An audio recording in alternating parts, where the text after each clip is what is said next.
Hello नमस्कार. The MPSC classmate या YouTube चॅनलमध्ये तुम्हा सर्वांचे स्वागत आहे. मित्रांनो, ॲज आय प्रॉमिस की जेव्हा आपण राज्यसेवा पूर्वपरीक्षेतील मागील वर्षातील प्रश्नपत्रिका विश्लेषण सिरीज सुरू केलेलं जे आपण सुरू केलेलं आहे आणि अर्थशास्त्र या विषयाअंतर्गत जे 2018 ते 2023च्या दरम्यान आयोगाने जे अर्थशास्त्र विषयाअंतर्गत जे प्रश्न विचारलेले होते ते आपण सविस्तर ॲनालिसिस करून ते आपल्या चॅनलवर उपलब्ध करून देण्यात आलेलं आहे. सो त्या प्रश्नपत्रिकेच्या विश्लेषणावरून मी जे काही टॉपिक आहेत ज्याच्यावर आयोग सातत्याने प्रश्न विचारतो आहे त्या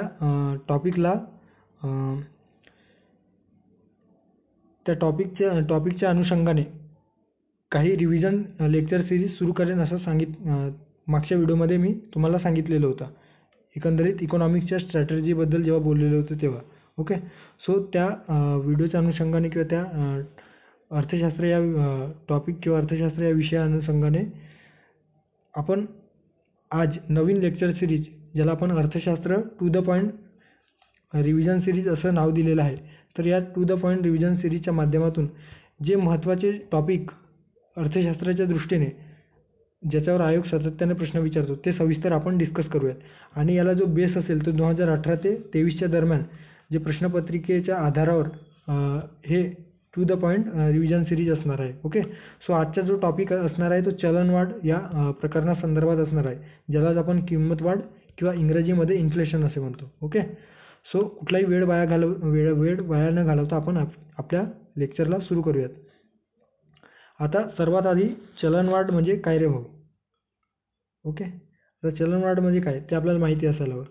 तर चलनवाढ म्हणजे काय, तर सोप्या शब्दात सांगायचं झालं, जेव्हा बाजारातील अर्थव्यवस्थेतील आपल्या अर्थव्यवस्थेत बाजारामध्ये वस्तू आणि सेवा असतात, त्या वस्तू आणि सेवाची किंमत एका विशिष्ट कालावधीसाठी जेव्हा वाढवली जाते, विशिष्ट कालावधीसाठी म्हणजे काय, अल्प कालावधीसाठी न वाढता दीर्घ कालावधीसाठी. ओके. म्हणजे एका विशिष्ट कालावधीच्या दरम्यान त्या वस्तू व सेवांची किंमतीमध्ये जेव्हा वाढ घडून येते त्यालाच आपण चलनवाढ किंवा किंमतवाढ असे आपण म्हणत असतो. ओके. या ठिकाणी तुम्ही बघू शकता जे की बाजारातील अर्थव्यवस्थेत घडून येणारी वस्तू व सेवा यांच्यातील किमतीतील वाढ होईल. ओके. म्हणजे किमतीमध्ये जी वाढ होते त्याला आपण किंमतवाढ असे म्हणतो. आता आपले जे अर्थशास्त्रातील जे अर्थशास्त्रज्ञ आहेत, लॉर्ड क्रॉथर यांनी या चलनवाढीविषयी आपल्या शब्दात त्यांनी असं सांगितलेलं आहे की चलनवाढ ही अशी स्थिती आहे किंवा अशी परिस्थिती आहे ज्यामध्ये पैशाचे मूल्य घटते आणि किंमत पातळीत वाढ होते. पैशाचे मूल्य घटते आणि किंमत पातळीत वाढ होते म्हणजे काय, तर सुरुवातीला आपण समजा सुरुवातीला आपण जे 5 रुपयाला एक बिस्किट मिळायचे, 100 ग्राम जी पॅकेट आहे ती 5 रुपयाला मिळायची. एका बिस्किटची पॅकेट 100 ग्राम बिस्किटची पॅकेट आपल्याला 5 रुपयाला मिळायची. त्या बिस्किटची जी आता किंमत आहे ती 10 रुपये असणार आहे. म्हणजेच काय, तर आपल्याला सुरुवातीला 5च रुपये द्यावं लागत होतं, मात्र आता 10 रुपये आणि जो क्वांटिटी आहे तो क्वांटिटी आपल्याला तेवढाच उपलब्ध करून देतो आहे. ओके. प्रोडक्शन म्हणजेच काय, तर त्या वस्तूचा जो काही क्वांटिटी आहे किंवा आपण ज्याला आपण त्या वस्तूची नग आहे तेवढ्याच नगासाठी आपण जेव्हा जास्त किंमत मोजतो, जे की आपण त्या आधीच्या जेव्हा आपण त्या वस्तूला खरेदी करत होतो तेव्हा आपण कमी पैसे देत होतो, तर अशा वेळेस काय होतं, तर त्या पैशाचे मूल्य जास्त होते. मात्र आता जास्त पैसे देऊन तीच वस्तू आपल्याला जास्त पैशाने महाग आपण खरेदी करत असतो. ओके. सो त्यामुळे आपल्याला त्या पैशाचे मूल्य कमी झालेले आहे, तर किंमत पातळीत वाढ झालेली आहे. ओके. अतिशय सोप्या शब्दात सांगायचं झालं तर 5 रुपयाचा जो बिस्किटचा पुडा होता तो आता 10 रुपयाला मिळतो आहे. म्हणजेच काय, तर सुरुवातीला जो बिस्किटचा पुडा 5 रुपयाला मिळायचा तो आता 10 रुपयाला मिळतो. म्हणजे आपल्याला त्या बिस्किटच्या पुड्यासाठी 5 रुपये जास्तीचे द्यावं लागत आहे. म्हणजे जो बिस्किटचा पुडा आपल्याला सुरुवातीला कमी पैशात मिळायचा त्याच्यासाठी आपण जास्त पैसे मोजत आहोत. म्हणजे त्या बिस्किटच्या जो पुडा आहे त्याच्यासाठी किंमत वाढलेली आहे, त्यावर चलनवाढ झालेलं आहे. आणि आपली जे पैशाचे मूल्य आहे ते कमी मूल्य आहे. कारण जे सुरुवातीला आपण 5 रुपयाचे त्या 5 रुपयामध्ये तो बिस्किटची पॅकेट जे आहे ते आपण खरेदी करू शकत होतो, त्याच्यासाठी आपण 10 रुपये देत आहोत. त्याचं म्हणजे दुप्पट पैसे देत आहोत. ओके. सो यामुळे काय झालं तर आपण आपल्याला लक्षात येईल की त्या पैशाचे मूल्य कमी झालेलं आहे. जास्त मूल्य पे करत आहोत आपण. ओके.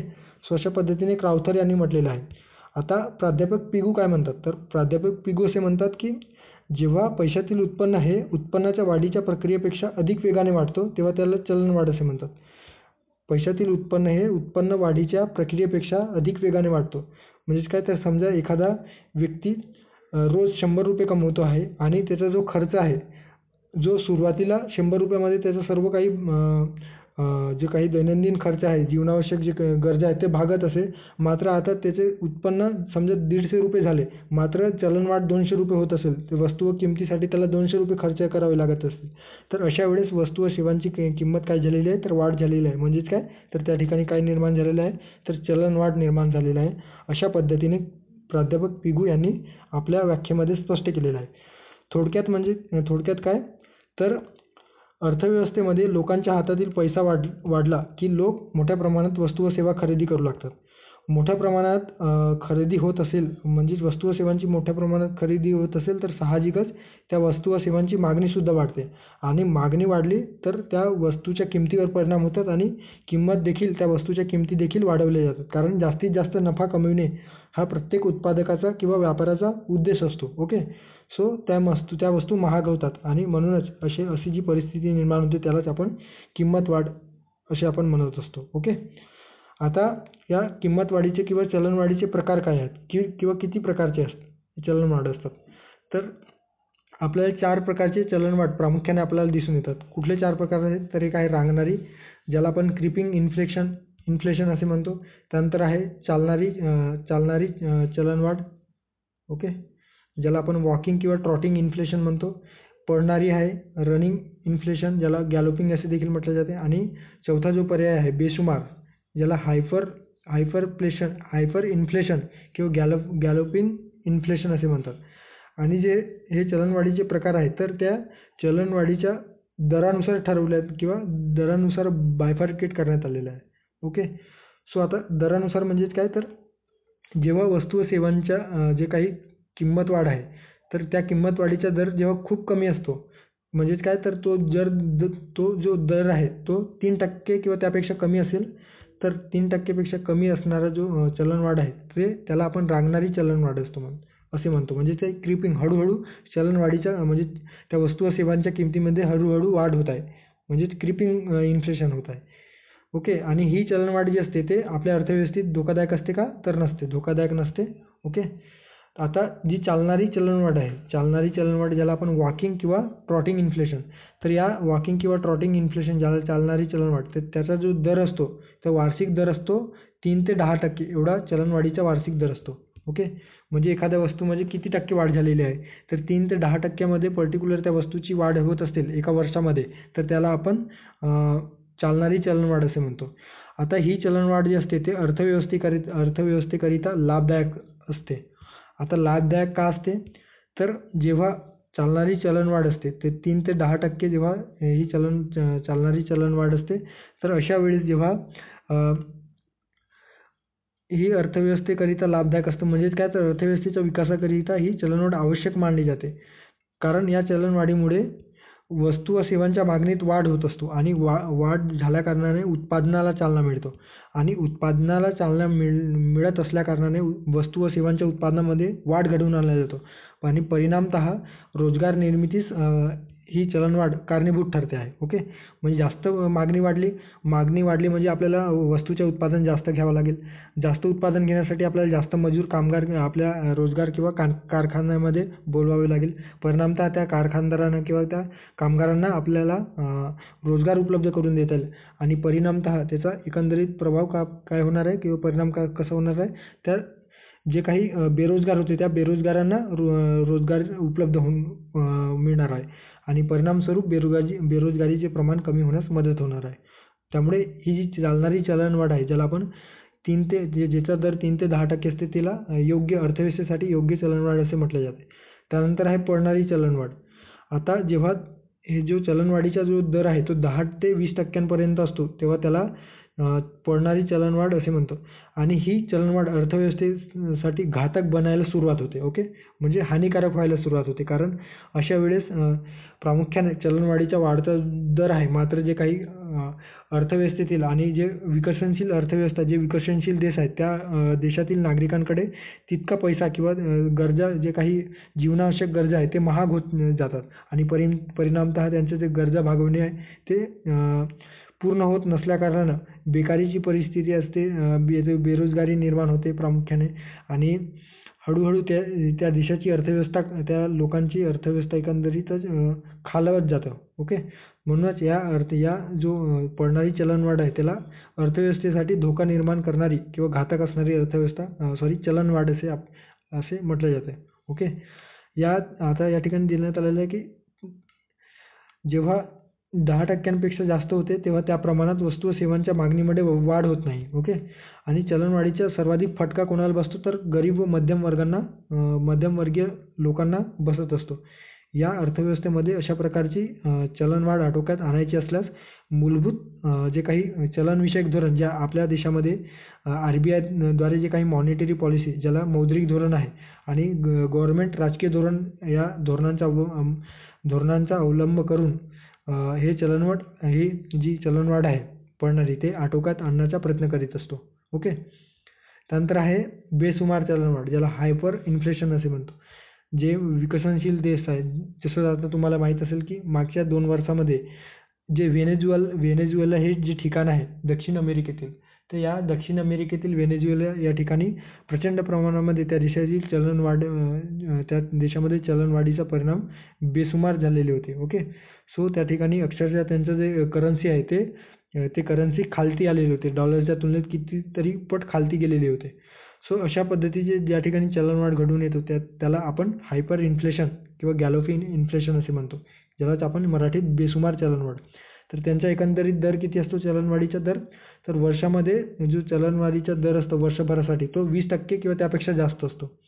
20% त्यापेक्षा जास्त, त्यालाच आपण बेसुमार चलनवाढ असे म्हणतो. ओके, आणि ही जी चलनवाढ असते तर एवढ्या मोठ्या प्रमाणात झालेली असते की ते आटोक्यात आणणे प्रचंड अवघड असते, म्हणजे खूप कठीण काम असते. त्याचा दर मोजणेही शक्य नसते आणि चलनवाढीमध्ये वस्तू व सेवांच्या किमती दररोज अनेक पटीने वाढत असतात.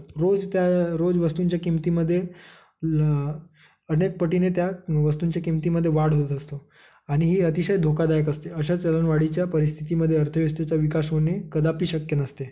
ओके, सो अशा पद्धतीने आपण चलनवाढीचे 4 प्रकार बघितलेले आहेत.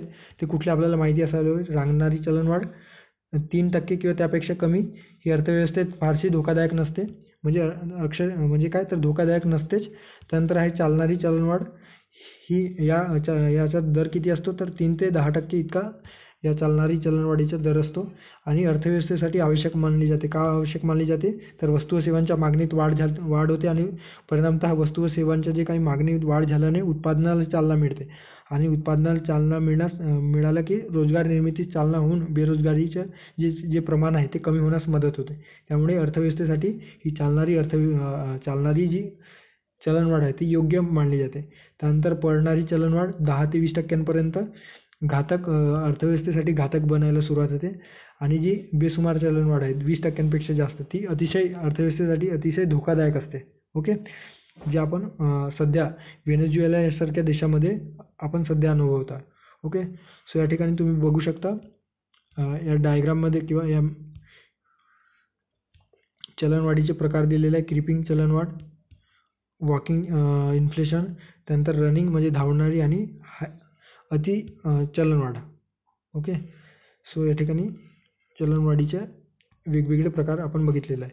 आता चलनवाढीची कारणे कुठली आहेत, कोणत्या कारणामुळे आपल्या अर्थव्यवस्थेमध्ये चलनवाढ किंवा किंमत वाढ किंवा इन्फ्लेशन घडून येतात, तर याचे प्रामुख्याने 2 कारणे दिसून येतात. कुठले 2 कारणे आहेत, एक आहे मागणीच्या बाजूने, म्हणजे मागणीत वस्तू व सेवांच्या मागणीमध्ये जर वाढ होत असेल तर त्या मागणीत वाढ झाल्या कारणाने त्या वस्तू व सेवांच्या किमतीमध्ये देखील वाढ घडून येतात. आणि दुसरा जो कारण आहे तर तो आहे पुरवठ्याच्या बाजूने. म्हणजेच काय तर जेव्हा वस्तू व सेवांचा पुरवठा बाजारात कमी होत असेल तेव्हा बाजारात उपलब्ध असलेल्या वस्तू व सेवांच्या किमतीमध्ये जे व्यापारी असतात किंवा जे उत्पादक वर्ग आहेत तो जास्तीत जास्त नफा कमवण्याच्या उद्देशाने त्या वस्तू व सेवांच्या किमतीमध्ये वाढ घडवून आणतात आणि परिणामतः चलनवाढीसारखी परिस्थिती निर्माण होते. ओके. सो पहिले जे आहे ते मागणी वाढल्याने किंवा ज्यालाच आपण मागणीजन्य वाढ किंवा डिमांड पुल इन्फ्लेशन म्हणतो. सो आता मागणीत वाढ झाल्याने कशा पद्धतीने चलनवाढ होते, तर लोकांच्या खर्चात होणारी वाढ. आता लोकांच्या खर्चात होणारी वाढ म्हणजे काय, तर लोकांच्या हाती जर जास्त पैसा आला, ओके, किंवा लोकांना व्यवस्थित रोजगार वगैरे प्राप्त झालेला असेल किंवा लोकांकडे जास्त पैसा असेल, तर अशा वेळेस लोक ते जास्तीत जास्त पैसा खर्च करण्यासाठी बाजारात जातात. याचं एकंदरीत जर एक्झाम्पल बघायचं झालं तर दिवाळीच्या सीझनमध्ये किंवा दिवाळी किंवा इतर काही फेस्टिवल्स आहेत, तर फेस्टिवलमध्ये प्रचंड प्रमाणामध्ये लोक शॉपिंग करतात. तर त्या शॉपिंगमधून कितीतरी वस्तू व सेवांची वस्तू व सेवांची किमती ती वाढल्या जाते आणि परिणामतः चलनवाढीची परिस्थिती तशा वेळेस निर्माण होत असतो. ओके. सो खर्चात काय होते, तर मागणीत वाढ झाल्याने ते चलनवाढ घडून येत असतो. सरकारी खर्चात वाढ झाल्याने काय होते, तर सरकारी खर्चात वाढ जेव्हा होतो म्हणजे काय, तर सरकार एखाद्या गोष्टीसाठी लोकांच्या खात्यावर वेगवेगळ्या पद्धतीने अनुदानाच्या स्वरूपात असेल किंवा एखाद्या स्कीमच्या किंवा योजनेच्या स्वरूपात पैशांचे हस्तांतरण करत असेल, तर लोकांच्या अकाउंटमध्ये किंवा लोकांकडे ते पैसा येतो आणि ते त्यांच्याकडे पैसा आल्यामुळे त्यांची जी प्रवृत्ती असते ती खर्च करण्याची प्रवृत्ती जास्त होते आणि खर्च करण्याची प्रवृत्ती जास्त झाल्याने अर्थव्यवस्थेमध्ये मागणी प्रचंड प्रमाणात वाढतो आणि मागणीत वाढ झालं की त्या ठिकाणी वस्तू व सेवांच्या किमती आपोआप वाढू लागतात आणि परिणामतः चलनवाढीची परिस्थिती निर्माण होते. निर्मितीमुळे होणारी वाढ. आता पतनिर्मिती कोण करीत असतात, तर बँका. ज्या काही व्यापारी बँका आहेत, ते व्यापारी बँका काय करतात, तर त्यांचे जे ग्राहक आहेत म्हणजे खातेधारक आहेत, त्या खातेधारकांना वेगवेगळ्या वेगवेगळ्या व्याजदरावर कर्ज पुरवठा करत असतात. जर पतनिर्मितीचे प्रमाण वाढवायचे असेल बँकांना, तर ते आपले व्याजदर कमी करतात आणि व्याजदर कमी झाला की जास्तीत जास्त लोक किंवा जास्तीत जास्त ग्राहक जे आहेत ते कर्ज घेतात आणि कर्ज घेतल्या कारणाने त्या ग्राहकांकडे पैसा त्यांच्या हातामध्ये असतो आणि पैसा असल्या कारणाने त्यांची जी प्रवृत्ती असते ती खर्च करण्याची असते आणि खर्च झाल्यामुळे वस्तू व सेवांच्या किमतीत म्हणजे मागणीत वाढ होते आणि परिणामतः चलनवाढीमध्ये वाढ घडून येतो.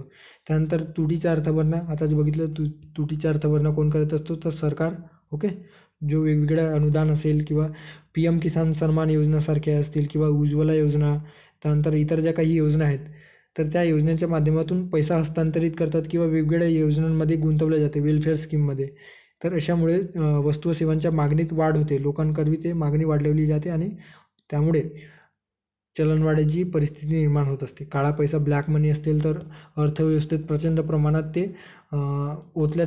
ओतून तो पैसा लवकरात लवकर काळा पैसा जो आहे तो लवकरात लवकर मार्गी लावण्याचे काम करीत असतात, जे बँक करप्सी किंवा बँक करप्ट जे लोक असतात ते हे काम करीत असतात. सो त्यामुळे देखील आपल्या याच्यामध्ये अर्थव्यवस्थेत चलनवाढ होऊ शकतो मागणीजन्य. ते देखील मागणीजन्य किंवा डिमांड पुल इन्फ्लेशनचे एक कारण आहे. त्यानंतर आहे लोकसंख्येत प्रचंड वाढ झाल्याने. आता लोकसंख्या वाढली तर लोकांचे जे काही जे गरजा आहेत, जीवनावश्यक गरजा, त्या जीवनावश्यक ज्या गरजा आहेत त्या पूर्ण करण्यासाठी बाजारात ज्या वस्तू व सेवा उपलब्ध असतात त्या वस्तू व सेवांची मागणी देखील वाढते आणि परिणामतः त्या अर्थव्यवस्थेत चलनवाढीची परिस्थिती निर्माण होते. आता पुरवठाच्या बाजूने किंवा पुरवठा कमी झाल्याने चलनवाढ होतो किंवा त्यालाच आपण खर्च दाबजन्य वाढ किंवा कॉस्ट पुल इन्फ्लेशन असे म्हटलं जातं. आता पुरवठा कमी झाल्याने कशा पद्धतीने चलनवाढ होते, तर वस्तू व सेवांचा जो एकंदरीत बाजारातील पुरवठा जो आहे तो कमी झाला, तर जो शिल्लक राहिलेला पुरवठा आहे बाजारात तो एकतर जास्तीत जास्त नफा मिळावा या हेतूने जे व्यापारी वर्ग आहेत ते त्या वस्तू व सेवांची किंमत वाढवतात. परिणामी ज्या काही जीवनावश्यक ज्या काही गरजा भागवणाऱ्या जे अत्यावश्यक वस्तू आहेत त्या देखील त्या वस्तूंच्या किमती देखील वाढवल्या जातात. ओके. आणि जे गरजेचे आहे ते आपल्याला घेणे भाग पडते. ओके. सो अशा वेळेस चलनवाढ घडून येतो. तर त्याचे जे कारणे आहेत किंवा कुठले पुरवठा कमी करणारी जी कारणे आहेत, तर दुष्काळ व नैसर्गिक आपत्तीमुळे वस्तू व सेवांचा पुरवठा कमी होऊ शकतो आणि परिणामतः अर्थव्यवस्थेत चलनवाढ घडून येऊ शकतात. उत्पादनात घट झाली तर उत्पादन जर जास्त प्रमाणात असेल तर त्या वस्तू व सेवांचा पुरवठा जास्त प्रमाणात किंवा वस्तूंचा पुरवठा मार्केटमध्ये जास्त प्रमाणात राहील आणि जास्त वस्तूंचा पुरवठा तर किंमत कमी असते. मात्र जर उत्पादनात घट झाल्यामुळे आपण आता बघतो आहोत की समजा मार्केटमध्ये कांद्याचे जे भाव आहेत, ते कांदा जर मार्केटमध्ये कमी असेल तर ते हायफाय म्हणजे कितीतरी पट जास्त किमतीने विकला जातो. मात्र मार्केटमध्ये जर कांदा असेल किंवा टमाटर असेल, ओके, तर ते जर जास्त प्रमाण त्यांचं असेल तर ते कमी किमतीमध्ये विकले जातात. सो अशा पद्धतीने पुरवठ्याचा प्रभाव जो असतो तो किंमत वाढीवर पडत असतो. म्हणूनच ते खर्च दाबजन्य किंवा कॉस्ट पुल इन्फ्लेशन त्याला म्हणत असतो. त्यानंतर अयोग्य पायाभूत सुविधा. आता पायाभूत सुविधा म्हणजे ज्या काही समजा एका ठिकाणाहून दुसऱ्या ठिकाणी मालांची वाहतूक करायची आहे, ओके, म्हणजे जे प्रोडक्शन झालेलं आहे त्या किंवा वस्तूंचा जो प्रोडक्शन झालेला आहे तो एका ठिकाणाहून दुसऱ्या ठिकाणी वाहतूक करायचा आहे आणि त्या जो पायाभूत सुविधा व्यवस्थित नसेल त्या ठिकाणी नेण्यासाठी वगैरे गाडी वगैरे नसेल किंवा रस्ते व्यवस्थित नसतील किंवा नाशवंत वस्तू असेल तर ते जर लवकर खराब होऊन जात असतील तर तो मार्केटपर्यंत जात नाही आणि अशा वेळेस अयोग्य पायाभूत सुविधा देखील पुरवठा कमी करण्यास कारणीभूत ठरतो आणि परिणामतः मार्केटमध्ये किंवा अर्थव्यवस्थेत चलनवाढ होण्यासाठी कारणीभूत ठरतो. आणि जे चौथं जे कारण आहे ते कामगार व मालक यांच्यातील वादविवाद. आता कामगार व मालक यांच्यातील वादविवादामध्ये जेव्हा आपण बघतो आहोत की कामगारांना हवे तसे जर वेतन किंवा हवी तशी मजुरी मिळाली नाही तर ते काम बंद करतात आणि काम बंद केल्याने काय होतं तर जो पुरवठा आहे वस्तूंचा जो उत्पादनाचा जो काय म्हणू शकतो रेट आहे तो कमी होतो. वस्तूंच्या उत्पादनाचा दर आहे तो कमी झाल्याकारणानं मार्केटमध्ये किंवा अर्थव्यवस्थेत त्या वस्तूंच्या किंवा सेवांचा पुरवठा कमी होतो आणि परिणामतः उपलब्ध असलेल्या वस्तू व सेवांच्या किमती वाढत असतात. ओके. सो अशा पद्धतीने चलनवाढ घडून येतो. निर्यातीमुळे देखील आपल्या देशामध्ये एखादी वस्तूची उत्पादन प्रचंड प्रमाणामध्ये असेल मात्र ते बाहेरच्या देशाकडून जास्त प्रमाणात आयात केले जात असेल म्हणजे आपल्या देशातून ते वस्तू निर्यात होत असेल तर गव्हर्नमेंट किंवा इतर जे फॉरेन करन्सी प्राप्त करण्याच्या दृष्टीने निर्यातीला प्रोत्साहन देतो आणि जास्तीत जास्त निर्यात घडवून आणतो. परिणामतः त्या वस्तू आपल्या देशामध्ये जास्त म्हणजे त्या वस्तूंची जी पुरवठा आहे ते पुरवठा कमी होतो कारण निर्यातीमध्ये ते वस्तू अधिक प्रमाणात बाहेर चालला जातो. म्हणूनच काही जे आता आपण बघतो आहोत की साखरेचा जो निर्यात आहे तो निर्यात बंदी संदर्भात जो निर्णय असेल गव्हर्नमेंटने घेतलेला किंवा इतर वस्तूंच्या निर्यात बंदीचा निर्णय असेल तो आपल्या देशात त्या वस्तूंचा जो पुरवठा आहे तो योग्य रीतीने व्हावा या संदर्भाने ते घेतले जातो आणि जो चलनवाढ आहे तो कमी व्हावा.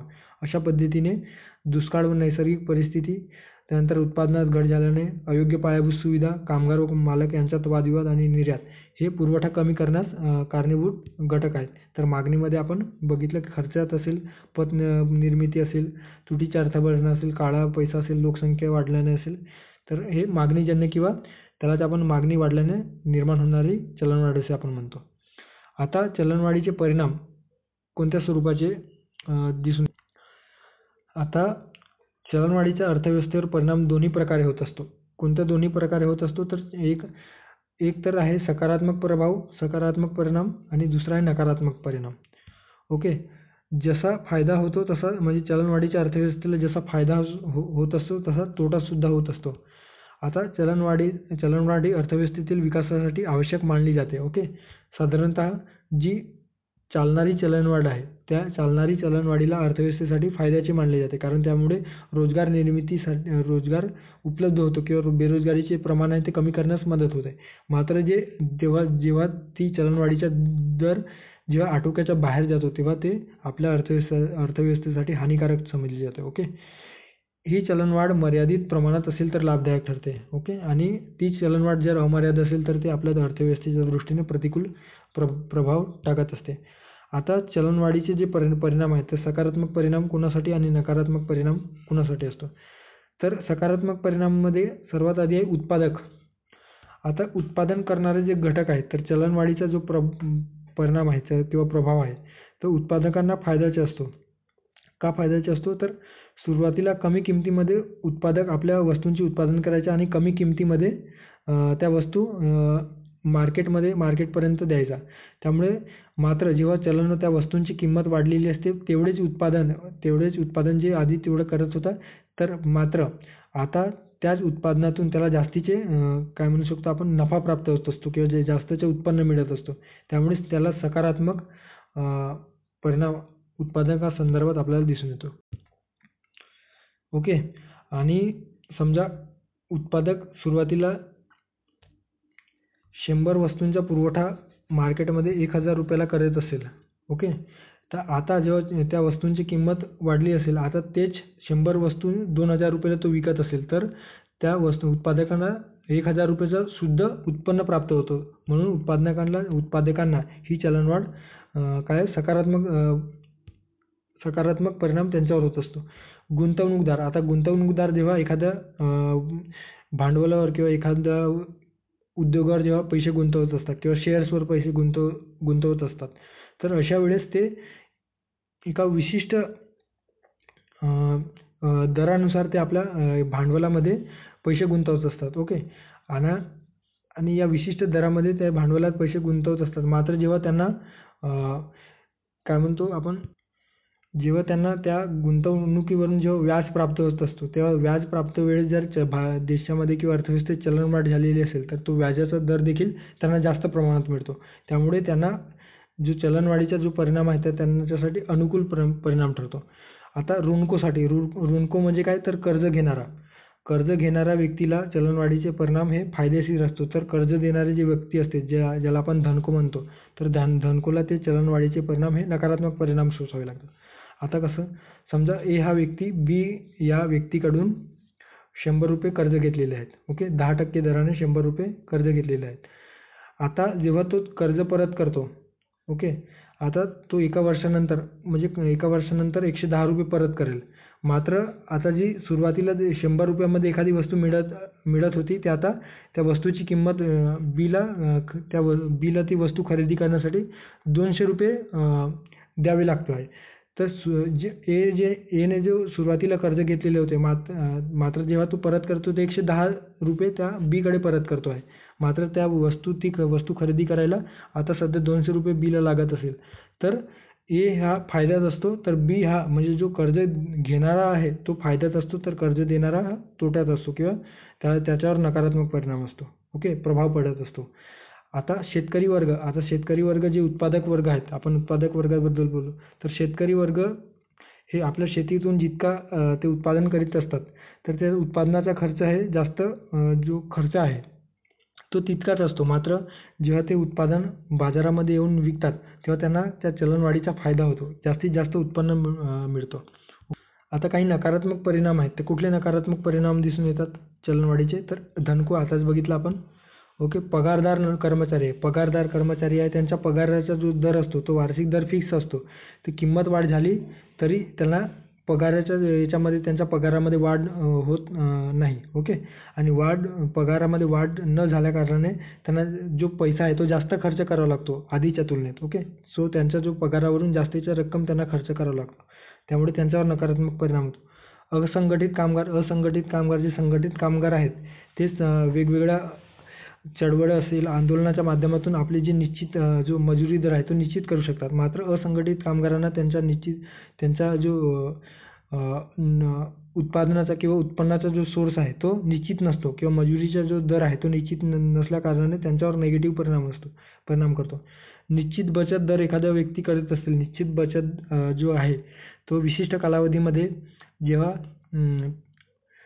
एखाद्या वस्तूची बचत करत असेल, ओके, म्हणजे समजा ए हा व्यक्ती आहे, त्याने असं ठरवलं की त्याचा 200 रुपये उत्पन्न मासिक आहे, तर 200 रुपये मासिक उत्पन्नावरून त्याला 100 रुपये मासिक उत्पन्न खर्च करायचे आहे. मात्र चलनवाढीचा दर इतका वाढलेला आहे की त्याला जी सुरुवातीला 100 रुपये जो खर्च करायचा, तो आता त्याला 100 रुपयेमध्ये त्याचा जो एकंदरीत जो मासिक खर्च आहे तो भागत नसून आता त्याला 200 रुपये खर्च करावे लागत आहेत. म्हणजेच काय, जे सुरुवातीला 200 रुपये खर्च जो महसूल होता किंवा उत्पन्न मिळत होता त्यातील 100 रुपये बचत करीत होता, तर ते आता बचतीची जी किंमत आहे, जी मूल्य आहे ते देखील कमी झाले आणि ते बचतीचे पैसा देखील ते आपल्या गरजा पूर्ण करण्यासाठी भागत असतो. त्यामुळे त्यांची जी बचत आहे ती बचत ही नकारात्मक परिणाम दर्शवतो. ओके. आता चलनवाढीचे सकारात्मक आणि नकारात्मक परिणाम हे अर्थव्यवस्थेवर कोणत्या स्वरूपात होत असतं, तर आपण बघितलं की जी चालणारी चलनवाढ आहे, तर चालणारी चलनवाढ अर्थव्यवस्थेसाठी सकारात्मक परिणाम दर्शवतो आणि जी पडणारी आहे किंवा बेसुमार चलनवाढ आहे ती आपल्या अर्थव्यवस्थेसाठी नकारात्मक परिणाम दर्शवतो. सो अशा पद्धतीने अर्थव्यवस्थेला दोन्ही प्रकारे या चलनवाढीचे परिणाम आपल्याला दिसून येतात. आता यावर उपाय कुठले आहेत, तर उपाय आपण चलनवाढ आटोक्यात आणण्यासाठी काही उपाय योजले जातात. आता उपाय कुठले आहेत, तर एक अर्थव्यवस्थेतील पैशांचा जो पुरवठा आहे तो कमी करून चलनवाढ आटोक्यात आणली जाते. आता ती चलनवाढ आटोक्यात आणण्यासाठी सरकार तसेच मध्यवर्ती बँक आपल्या देशात RBI हे वेगवेगळे उपाय राबवित असतात. RBI द्वारे चलनविषयक धोरण, ज्याला आपण मौद्रिक धोरण असे म्हणतो, आणि सरकारद्वारे राजकोषीय धोरण. राजकोषीय धोरण म्हणजे जसा जर एखाद्या लोकांकडे पैसा जास्त असेल आणि पैशांचा पुरवठा कमी करायचा असेल अर्थव्यवस्थेत, आणि पैशांचा पुरवठा कमी करायचा असेल तर अशा वेळेस राजकोषीय धोरणामध्ये सरकार बदल करतो आणि टॅक्सेस वगैरे आहेत त्यांचे जे टॅक्स रेट आहेत ते टॅक्स स्लॅबमध्ये वाढ करतो. परिणामी लोकांना किंवा देशातील नागरिकांना जास्त प्रमाणात टॅक्स द्यावे लागतात आणि त्यांच्याकडील जो एकंदरीत जो पैसा जास्त असतो तो परत सरकारकडे हस्तांतर होतो आणि त्यांचा जो अर्थव्यवस्थेतील पैसा आहे तो शोषला जातो. त्यामुळे चलनघट किंवा चलन जो वाढ आहे तो आटोक्यात येण्यासाठी मदत होतो. RBI द्वारे आपण जे RBIचे जे वेगवेगळे धोरण आहेत, रेपो दर, रिव्हर्स रेपो दर, ह्या वेगवेगळ्या चलन पद्धतीच्या किंवा मौद्रिक धोरणाच्या माध्यमातून ते आपल्या चलनवाढ आटोक्यात आणण्याचा प्रयत्न करीत असतात. आता समजा राजकोषीय उपाय कोणते आहेत, तर राजकोषीय उपायामध्ये सरकारचे उत्पन्न कमी असताना जेव्हा शासन जास्तीचा खर्च करतो तेव्हा राजकोषीय तूट उद्भवते.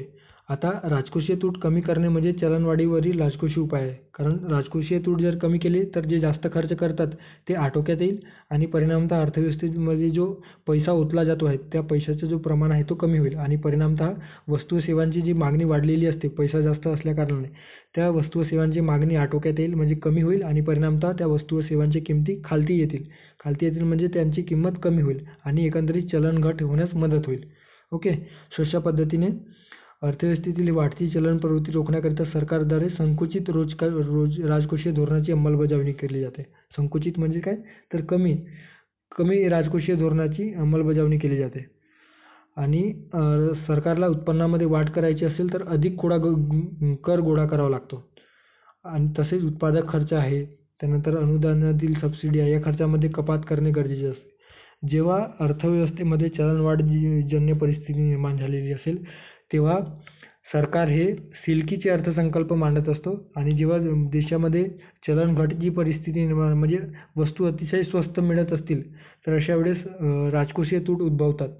म्हणजे राजकोषीय तूट ची संकल्पना, ज्याला आपण तुटीची संकल्पना म्हणतो किंवा तुटीची अर्थसंकल्प, हे सरकार मांडत असते. ओके. आणि त्यावरून एकंदरीत चलनवाढीवर नियंत्रण ठेवण्याचे काम राजकोषीय पद्धतीने सरकार करीत असतो. आता चलनविषयक उपाय कोण राबवत असते, तर मध्यवर्ती बँक राबवत असते.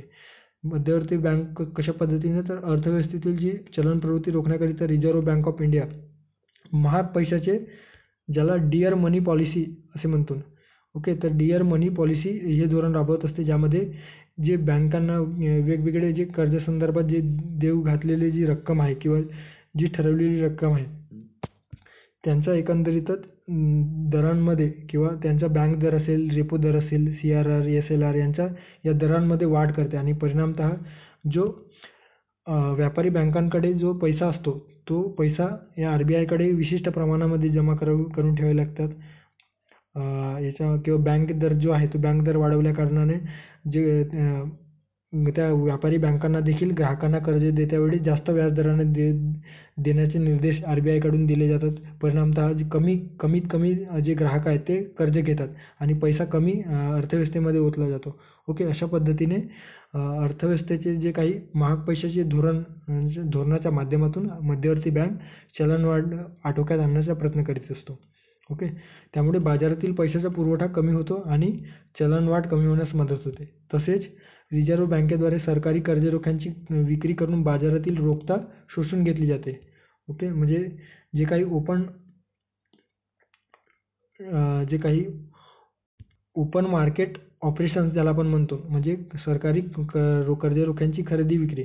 तर या बाजारामध्ये या सरकारी कर्जरोख्यांची खरेदी विक्री करून जेव्हा RBIला बाजारातील जो पैसा आहे तो शोषून घ्यायचा असेल, तेव्हा ते सरकारी रोखे विकले जातो आणि त्या सरकारी रोखेमधून ते जे तरलता आहे, पैशांचा जो तरलता म्हणजे नगदी जो कॅश आहे तो शोषला जातो. ओके, आणि जेव्हा देशामध्ये चलनवाढ करायची असेल, की म्हणजे काय तर वस्तू सेवाच्या किमती प्रचंड कमी असेल तर आणि त्यामध्ये वाढ घडवून आणायची असेल तर ते RBI काय करतात, तर ते सरकारी कर्जरोख्यांची खरेदी करतात आणि त्या बदल्यात कॅश त्या लोकांकडे किंवा जे कर्जरोखे भागधारक आहेत त्यांना कॅशमध्ये ते पे करत असतात.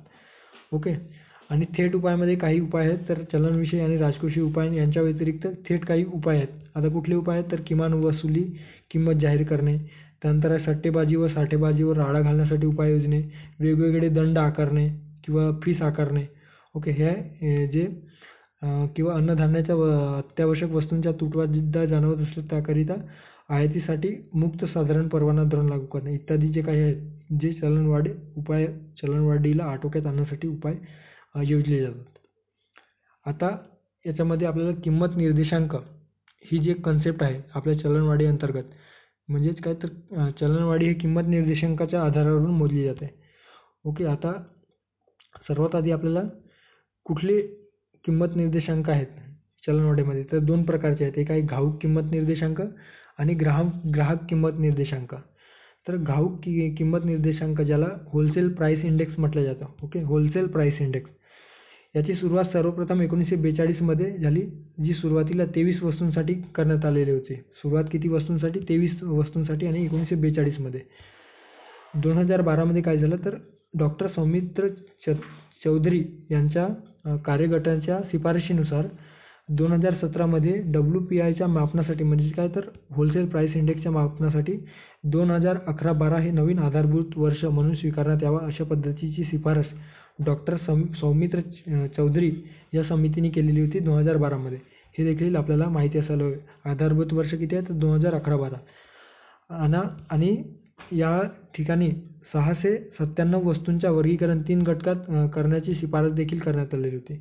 697 वस्तूंचे 3 गट आहेत. कुठले 3 गट आहेत, तर प्राथमिक वस्तू, इंधन आणि ऊर्जा गटातील वस्तू आणि उत्पादित वस्तू. आणि त्यांच्या वस्तूंच्या वेटेजनुसार त्यांना भार देण्यात आले होते, की कुठल्या वस्तूला किती भारांक द्यावा आपल्या या घाऊक किंमत निर्देशांकामध्ये. तर प्राथमिक वस्तू आहे त्याला 117 वस्तूंच्या त्या ठिकाणी समावेश होतं, आणि WPIचे जे भारांक आहे तो 22.62% या प्राथमिक वस्तूंसाठी दिला जातो. त्यानंतर दुसरा आहे इंधन आणि ऊर्जा, ज्यामध्ये वेगवेगळे इंधन उपयोगी जे वस्तू आहेत त्यांच्या, तर असे 16 वस्तूंचा समावेश होतो, ज्याचा जो WPI भारांक आहे तर 13.15 इतका त्या ठिकाणी आपल्याला भारांक दिसून येतो. त्यानंतर आहे उत्पादित वस्तू. उत्पादित वस्तू म्हणजे जे प्रत्यक्ष उत्पादन घेतले असे 564 वस्तूंचा समावेश होतो. ओके, 564 वस्तूंचा समावेश होतो, ज्याचा भारांक सर्वाधिक आहे, 64.23 इतका भारांक आहे. सो अशा पद्धतीने 697 वस्तूंचा समावेश या WPIद्वारे किंवा घाऊक किंमत निर्देशांकाद्वारे काढला जातो, किंवा त्यांच्या एकंदरीत चलनवाढीचा ॲनालाइज केला जातो. आता हे पब्लिश कोण करीत असतं, किंवा एकंदरीत ते सादर कोण करीत असतं, तर आर्थिक सल्लागार कार्यालय आहे. तर वाणिज्य उद्योग मंत्रालयातील जो काही आर्थिक सल्लागार कार्यालय आहे, तर आर्थिक सल्लागार कार्यालयाच्या वतीने भारत सरकार पूर्वी हे आकडेवारी प्रसिद्ध करीत असते WPI संदर्भात. ओके, भारत सरकार पूर्वी दर आठवड्याला हे आकडेवारी WPI संदर्भात आकडेवारी म्हणजे प्रसिद्ध करीत असे, मात्र तो आता दर महिन्याला काढला जातो, हे देखील आपल्याला माहिती असायला हवे. यावर दर महिन्याला काढला जातो, आणि ते चलनवाढीचा दर कसे मोजले जाते, तर इयर ऑन इयर म्हणजे वर्ष ते वर्ष पद्धतीने काढला जातो. ओके, आता WPI काढताना फक्त वस्तूंचा समावेश केला जातो. त्या ठिकाणी हे देखील आपल्याला माहिती असायला हवे, की WPIचा वापर फक्त वस्तूंचा समावेश म्हणजे वस्तूंचा समावेश या ठिकाणी केला जातो, तर यामध्ये सेवांचा समावेश नसतो. तर वस्तू व सेवांचा समावेश या ग्राहक किंमत निर्देशांकामध्ये असतो. आता घाऊक किंमत निर्देशांक, ज्याला होलसेल म्हणजे काय, तर समजा ए ही कंपनी आहे, तर ए ही कंपनीकडून जे बी हा होलसेल विक्रेता आहे, तर बी हा होलसेल विक्रेता एका विशिष्ट बंचमध्ये किंवा एका विशिष्ट होलसेलमध्ये एखाद्या वस्तूची खरेदी करेल. ओके, खरेदी करून किंवा ते पुढे फर्दर सी ग्राहकाला विकण्यासाठी त्या वस्तूंची खरेदी या ए उत्पादनाकडून करेल.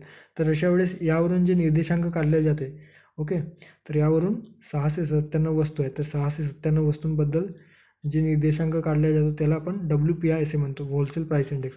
मात्र जेव्हा बी व्यापारी आहे, किरकोळ विक्रेता, हा किरकोळ विक्रेता काय करेल, तर सी या म्हणजे बी हा ठोक विक्रेता जो होलसेलने एखादी वस्तू खरेदी करतो, मात्र तो सी या किरकोळ विक्रेत्याला विकतो एका पर्टिक्युलर रेटनुसार. ओके, आणि सी हा किरकोळ विक्रेता इतर ग्राहकांना विकतो, डी झाले, ई झाले, इतर ग्राहकांना. तर त्याला यांच्या अनुसार किंवा यांना उद्देशून जे काही किंमत निर्देशांक काढले जातात त्याला आपण CPI असे म्हणतो. Okay, consumer price index. तर आता कंझ्युमर प्राइस इंडेक्समध्ये काय असतं, तर या ठिकाणी तुम्ही बघू शकता की ग्राहक स्तरावर लागणाऱ्या विविध वस्तू व सेवांच्या किरकोळ किमतीची सर्वसाधारण पातळी दर्शवणाऱ्या निर्देशांकास आपण ग्राहक किंमत निर्देशांक किंवा CPI असे म्हणत असतो. आता यामध्ये सुरुवातीला औद्योगिक कामगारांसाठी विशेषतः निर्देशांक काढले जाईल, ज्याला आपण consumer price index industrial workers. त्यानंतर आहे शेतमजुरांसाठी consumer price index agricultural labour. त्यानंतर इथं बघू शकता ग्रामीण मजुरांकरिता CPI रूरल, म्हणजे CPI रूरल एरियाज. शहरी शारीरिक श्रम त्यांच्यासाठी CPI UNME इत्यादी असे 4 वेगवेगळे निर्देशांक काढले जात असे. 2011 पासून 3 नवीन निर्देशांकाची रचना केली. आता जर तुम्हाला प्रश्न आला की 2000 नवीन किंमत निर्देशांकामध्ये कशाचा समावेश आहे, तर याच्यामध्ये आहे फक्त ग्रामीण भागातील ग्राहक किंमत निर्देशांक म्हणजे काय, तर CPI रूरल आणि शहरी भागांचा किंमत निर्देशांक. आणि जो तिसरा आहे तो कंबाईन आहे, याच्यामध्ये एकत्रीकरण म्हणजे काय, एकत्रित ग्राहक किंमत निर्देशांक. अशा 3 नवीन निर्देशांकाची रचना या 2011 पासून या CPI मध्ये करण्यात आलेली आहे, हे आपल्याला माहिती असायला हवं. आता CPIची निर्देशके काय आहेत, तर यामध्ये आणि निर्देशांक कोण प्रसिद्ध करतो, तर CPI जे कंबाईन आहे, CPI कंबाईन म्हणजे एकत्रीकरण, ते निर्देशांक कोण पब्लिश करत असतो, तर केंद्रीय सांख्यिकीय संस्थेद्वारे. ओके, केंद्रीय सांख्यिकीय संस्था, ज्याला आपण CSO, okay, central statistical organisation, या संस्थेद्वारे हे प्रकाशित केले जाते. आता 2015 पासून काय झालेलं आहे, तर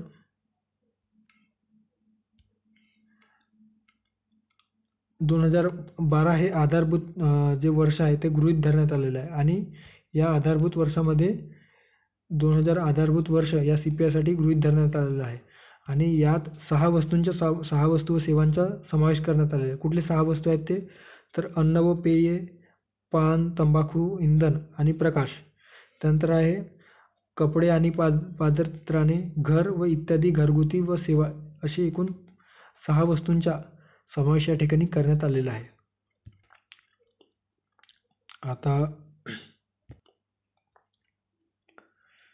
आता काही मिसलेनियस जे काही संकीर्ण, ज्याच्यावर आयोग प्रश्न विचारू शकतो ते आपल्याला माहीत असायला हवं किंवा विचारतो आहे. तर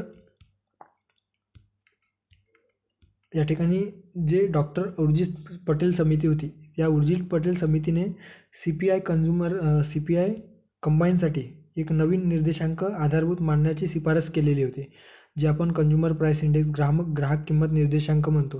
तर ग्राहक किंमत निर्देशांक एकत्रितपणे किंवा एकत्रीकरणाचे जे काही निर्देशांक आहे त्यावर एप्रिल 2014 पासून चलनविषयक धोरण ठरवण्याकरिता महागाई निर्देशांक ठरवताना WPIच्या ऐवजी CPIचा विचार करावा, अशा पद्धतीची जी शिफारस आहे ते या डॉक्टर उर्जित पटेल समितीच्या शिफारशीनुसार करण्यात आली. आणि तेव्हापासूनच आपण जेव्हा देशातील चलनवाढीचा जो दर आहे तो मोजण्यासाठी आपण WPIचा विचार न करता आपण कशाचा विचार करतो तर CPI कंझ्युमर प्राईस इंडेक्स या निर्देशांकाचा विचार करतो. सो हे खूप इम्पॉर्टंट आहे, हे आपल्याला माहिती असायला हवं. कधीपासून तर एप्रिल 2014 पासून. ओके. आता WPI आणि CPI या दोन्ही निर्देशांकांपैकी जर सामान्य जनतेचा विचार केला असता आपल्याला CPI हा जास्त महत्त्वाचा वाटतो. कारण CPIचा संबंध म्हणजे कंझ्युमर प्राईस इंडेक्सचा संबंध प्रत्यक्ष ग्राहकांशी संबंधित असतो आणि ग्राहकांच्या संबंधित असल्याकारणाने त्याचा थेट संबंध चलनवाढीचा परिणाम ग्राहकांवर घडून येतो. तसा प्रत्यक्ष संबंध WPIचा प्रत्यक्ष संबंध सामान्य लोकांशी होत नाही आणि म्हणून हे फक्त कोणापर्यंत सीमित असतं तर उत्पादकांपर्यंतच सीमित राहत असतं. आणि WPIमध्ये एक लूपहोल आपल्याला दिसून येतो की फक्त वस्तूंचा समावेश होतो, तर CPIमध्ये आपल्याला वस्तू व सेवा या दोन्हींचा समावेश होतो. आणि या कारणामुळे WPIला आपण अधिक प्राधान्य दिलेलं आहे. CPIला कंझ्युमर प्राईस इंडेक्सला अधिक प्राधान्य दिलेलं आहे. याच कारणामुळे आणि अशा कारणांमुळे CPIला राहणीमानाचा निर्देशांक देखील म्हटलं जातं. एक लक्षात घ्या, राहणीमानाचा निर्देशांक कोणाला म्हटलं जातो असा जर प्रश्न आला तर CPIला म्हटलं जातं. हे आपल्याला माहिती असायला हवं. ओके. सध्याचं जर महागाई नियंत्रण ज्याला आपण चलनवाढीचा जो काही एक दर ठरवण्यात आलेला आहे की आपल्या देशातील चलनवाढीचा दर मर्यादित दर किती असायला पाहिजे किंवा किती टक्केपर्यंत असायला पाहिजे. तर RBIच्या निर्णयानुसार जो एक रेशो ठरवण्यात आलेला आहे तो आहे 2 ते 6% म्हणजे 4+4- अशा संदर्भात एक कन्सेप्ट आहे चलनवाढी संदर्भात.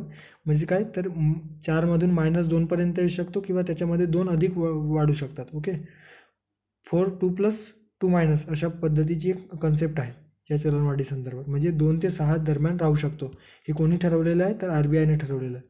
आता गेल्या काही वर्षात PIB वरून काही डाटा या ठिकाणी घेण्यात आलेला आहे. ते तुम्ही बघू शकता. जर आयोग फॅक्च्युअल गोष्टी विचारल्या तर आपल्याला 2-3 वर्षाची तरी माहिती असायला हवी. 2023मध्ये डिसेंबरपर्यंत जो आपला चलनवाढीचा जो दर होता, सरासरी दर, तो 5.69 होता. ओके. जो मागच्या वर्षी किती टक्क्याने कमी करण्यात आला तर 1.6% कमी करण्यात आला. अशा पद्धतीने या ठिकाणी दिसून येतं. 2022मध्ये जो चलनवाढीचा दर होता तो 6.7% होता. जो 21मध्ये कमी होता तो वाढून 1.57% 2022मध्ये वाढलेला होता. सो हे 2 वर्षाचे लक्षात ठेवा. 2022मध्ये चलनवाढीचा दर 6.7% होता. ओके. आणि 2023मध्ये 5.69% आहे. म्हणजे 1.6%ने या चलनवाढीच्या दरामध्ये कमी करण्यात आलेली आहे. सो अशा पद्धतीने जे राज्यसेवा पूर्वपरीक्षेच्या दृष्टीने जे चलनवाढ टॉपिक आहे, ज्याला आपण इन्फ्लेशन म्हणतो, ज्यावर आयोग सातत्याने प्रश्न विचारतो. आपण जर सविस्तर ते प्रश्नपत्रिका विश्लेषण बघितले असेल तर तुमच्या लक्षात येईलच किती महत्त्वाचं टॉपिक आहे हे. तर अशा पद्धतीने आपण हे टॉपिक या ठिकाणी सविस्तर अध्ययन केलेलं आहे. आता येणारी जी काही राज्यसेवा पूर्व परीक्षा आहेत त्यामध्ये